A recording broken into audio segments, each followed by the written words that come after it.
I'm watching David Letterman go through the top 10 list, and I realize that's us. Because what you see here, and the physicians recognize it, the nurses probably as well, this is the top 10 list from a closed claims experience of what you're going to get sued for. And you may say, well, we're a little higher on meningitis than appendicitis, but if you take long experiences, in our case 30 years of experience, if you look at the American College of Emergency Physicians data, ENA's data, this is what is there. So our thought was very simple, and that is both from the standpoint of predictability and reliability, but also for the nurses' standpoint, so that they would know how we were going to handle all of these things. It would be predictable to them on how we'd handle it. For example, in acute trauma, obviously if somebody comes in and has subcutaneous emphysema from blunt force trauma, am I going to get a chest x-ray or am I going to put a chest tube in? Well, I'm going to put a chest tube in. And when I go like this, the nurse is going to hand me a 36 French. And so she knows, I know, we all know what's going to happen. Why can't that be the case on all of these things? So that was the concept, if you will.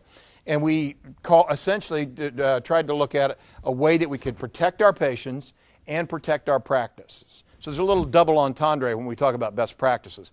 Best practices is like critical actions. It's things that must be done and must be predictable across our practices. Once we develop those guidelines, as we talked about, it's always consensus approach. And Kirk will talk to you in more detail about how we generate them and the new stuff that's come out of there. And so what we began to do was say we could create a risk-free ED.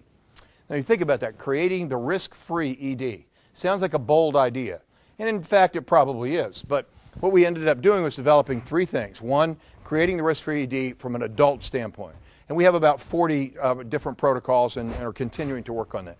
Creating the risk-free ED from the pediatric standpoint. There's about 20, 25 that have been developed largely by Rick Place, our medical director at Pediatric Emergency Medicine. And the third is, not surprisingly, from what you've heard so far, the nurse's guide to the risk-free ED. Because if you don't know what we're going to do, then it makes no sense. It makes no difference. We've all got to be in this together.